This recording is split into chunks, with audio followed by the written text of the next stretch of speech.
Salve, salve, moçada. Seguinte, assunto fundamental, certo? Primeira parte do conteúdo sobre os conflitos da Primeira Guerra Mundial, certo? Vai ter um outro vídeo aí sobre as batalhas em si e principalmente as consequências, certo? Esse é só os antecedentes, né? As causas e o que levou o mundo a entrar nessa primeira grande explosão desse período, certo? E a primeira coisa que eu queria chamar a atenção de vocês, e o primeiro ponto que eu queria destacar é o seguinte: muitas vezes o assunto da Primeira Guerra Mundial ele é menosprezado, né? Ele é diminuído justamente pela existência da Segunda Guerra, né?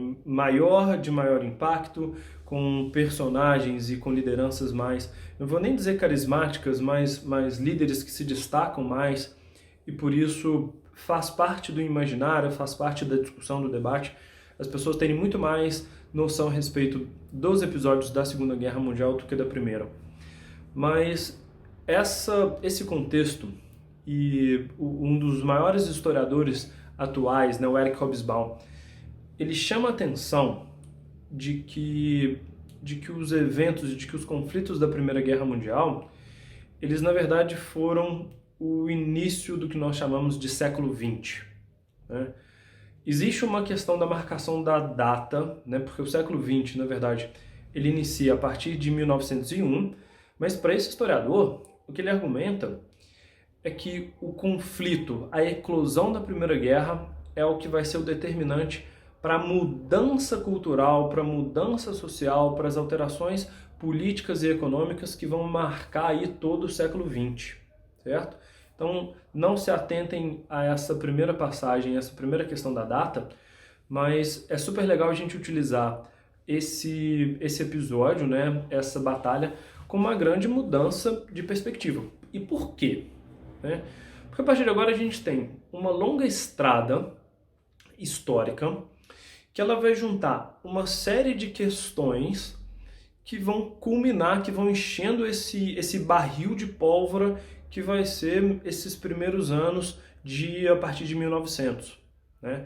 É o que a gente chama aí de segunda revolução industrial, o que contribui, né? Quais são os fatores que vão levar isso a acontecer, quais são os fatores causadores desse primeiro grande conflito mundial, que, olha esse detalhe, apesar de se concentrarem, né, as batalhas se concentrarem principalmente no continente europeu, né, e alguns eventos aí, tanto no continente africano quanto na Ásia, mas a maior parte das batalhas da Segunda Guerra e da Primeira Guerra fica para o vídeo seguinte, mas só para vocês entenderem, que mesmo a maior parte acontecendo na Europa, com os envolvidos sendo europeus, as consequências e as mudanças desse episódio, desse conflito, elas se tornam mundiais, certo? Então, o Brasil paga por isso, o continente africano é afetado por isso, a Ásia é afetada por isso, os Estados Unidos se modificam por conta dessa batalha, mesmo a maior parte delas ocorrendo na Europa.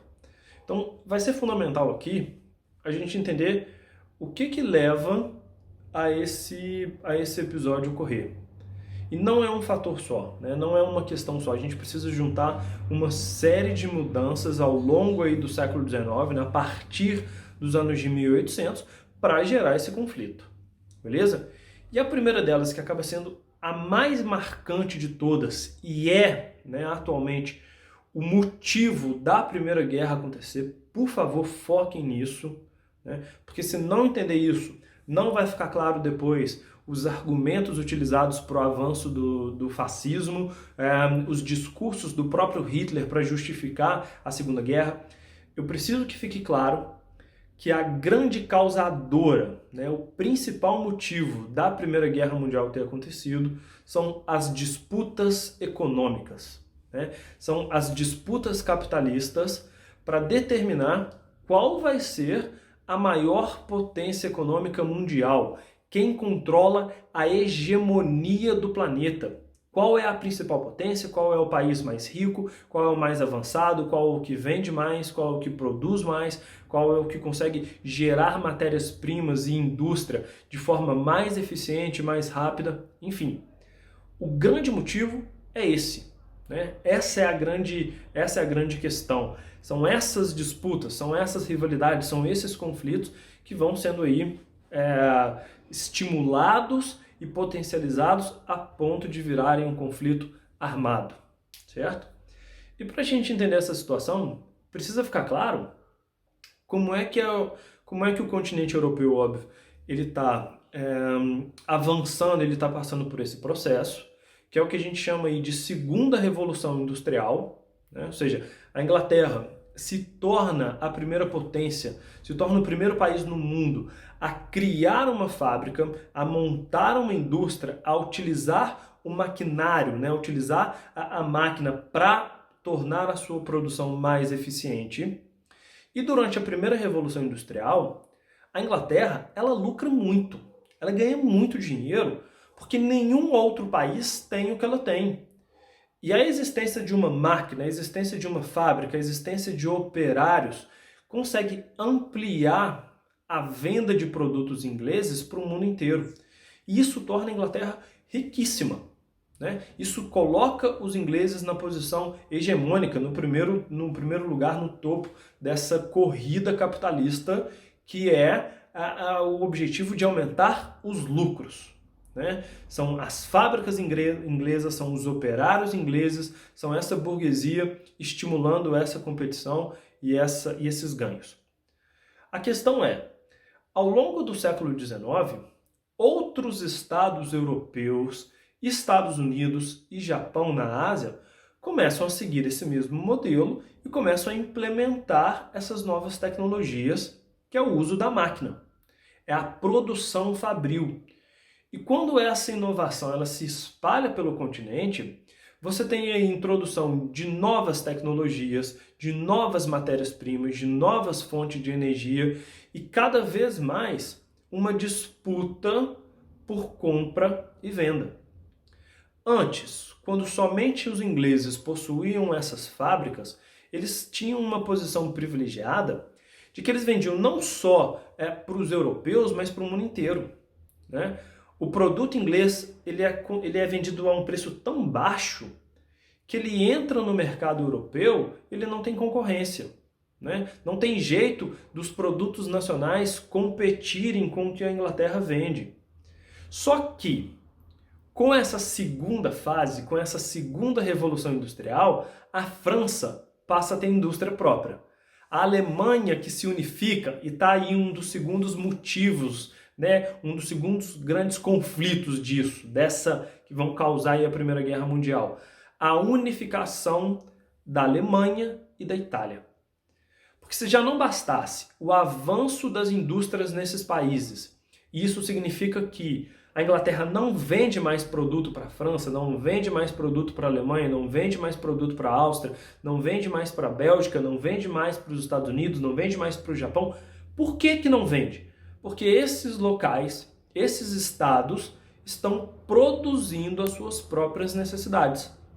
Já tem fábrica, já tem produto que consegue competir com os ingleses e começam a criar barreira, começam a criar obstáculo para estimular o seu produto nacional e não comprar o produto estrangeiro, não comprar o que vem de fora. Isso obriga os ingleses a tentarem expandirem o seu mercado, que vai ser seguido por essas outras potências, certo? No meio dessa disputa por economia, já que agora a gente tem vários países sendo rivais e tentando competir um com o outro, Inglaterra e Alemanha e Itália se unificam.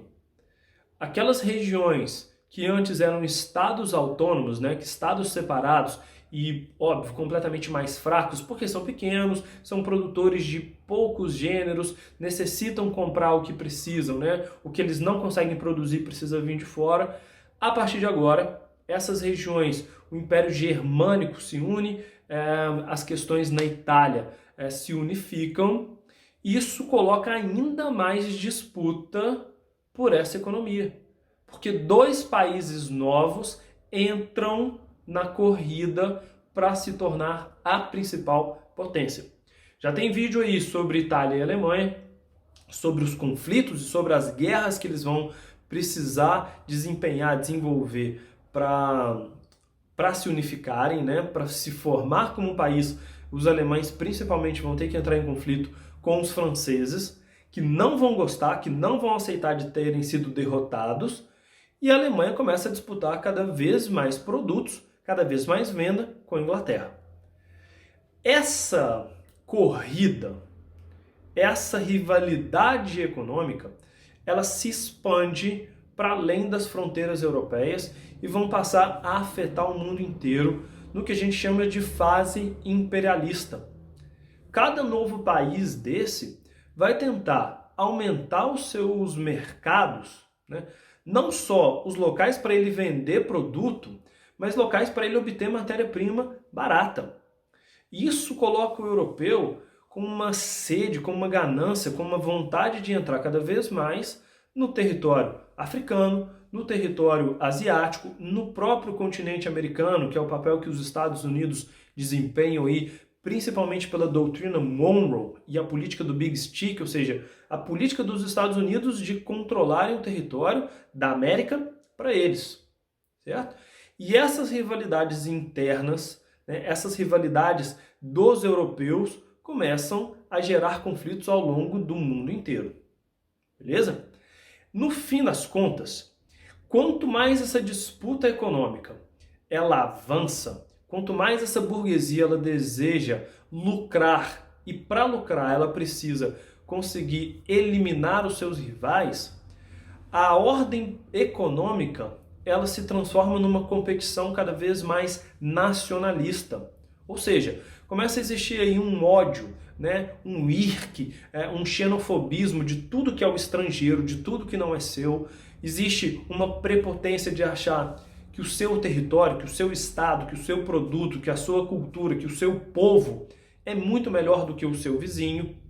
E essas rivalidades, essas disputas, que inicialmente elas são econômicas, né, são corridas por dinheiro, são corridas capitalistas, elas vão entrando na natureza individual.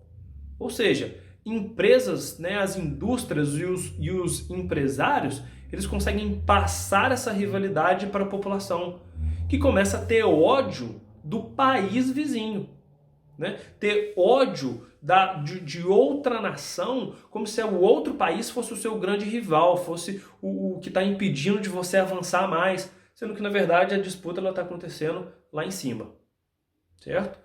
Esse grande barril de pólvora, ele vai gerar aí um avanço nas corridas armamentícias, porque todas essas potências elas já estão esperando o início de um conflito armado, já está previsto, já é previsível que essa ideia de disputar só na economia ela não vai ficar por ali, que eles vão precisar levar isso para uma fase militar, e cada um desses estados, cada uma dessas potências passa a investir o máximo possível em armamento e aliança.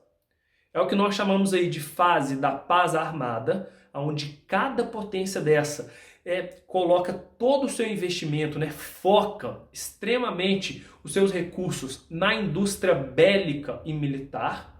Os exércitos são potencializados, os armamentos são potencializados, tecnologias voltadas para a guerra são desenvolvidas e alianças internas baseadas principalmente no ódio, né? Porque aqui que está o detalhe. Tem o ditado lá, o inimigo do meu inimigo é meu amigo, né? Preciso que fique claro que nenhum estado europeu, nenhum país europeu se gosta. Todo mundo é rival, todo mundo é concorrente, todo mundo se odeia, mas alguns países se odeiam mais do que os outros, a ponto de você criar uma aliança. E nesse caso, dois grupos são formados. O primeiro deles, liderados pela Alemanha, que vão ser chamados de aliados, certo? Cuidado para não confundir com os eventos da Segunda Guerra Mundial, porque essas nomenclaturas elas se alternam, esses grupos se alternam, beleza? Liderados pela Alemanha, temos a Alemanha, o Império Austro-Húngaro e os italianos, certo? Como os principais. Óbvio que tem mais, o Império Otomano, mas enfim. Do outro lado, no chamado de Entente, quem é que está fazendo parte? Liderados pela Inglaterra, ainda tem França, Rússia, que não fica até o final da guerra, que vai sair aí em 1917 por conta da Revolução Bolchevique, e os Estados Unidos, que entram também no ano de 17 para apoiá-los por conta de acordos comerciais e interesses próprios. Beleza? Por mais, finalzinho, por mais que o grande causador, né, o grande motivo dessa guerra, ele seja da ordem econômica, vai ser necessário um episódio, um marco, né, um estopim para a guerra iniciar. E o causador disso tudo vai ser considerado o assassinato do Francisco Ferdinando, ou seja, do imperador austro-húngaro, do filho do imperador austro-húngaro, que é morto por um grupo nacionalista sérvio que são apoiados pelos russos. Olha só, no fim das contas, óbvio que o príncipe, né, ele é uma figura importante, ele é um indivíduo que faz parte de uma grande potência envolvida nessa guerra, mas esse episódio ele se torna um estopim e o motivo de Inglaterra estar declarando guerra para a Alemanha, da Áustria estar declarando guerra para a França, dos franceses declarando guerra para os italianos, de Itália declarar guerra para a Rússia, enfim. Esse episódio, a morte do herdeiro do Império Austro-Húngaro, ela eclode, observe, ela é o estopim, ela é o que dá início ao conflito. Por favor, não caiam na armadilha de achar que esse assassinato ele é a causadora. A causa, o que coloca o conflito, é outro. Beleza? O episódio do Franz Ferdinand ele é o que inicia os acordos de guerra, ele é o que inicia a declaração de guerra e faz o episódio começar, e não é o que causa. Beleza? Daqui a pouquinho tem outro vídeo aí sobre as batalhas em si. Valeu? Até logo!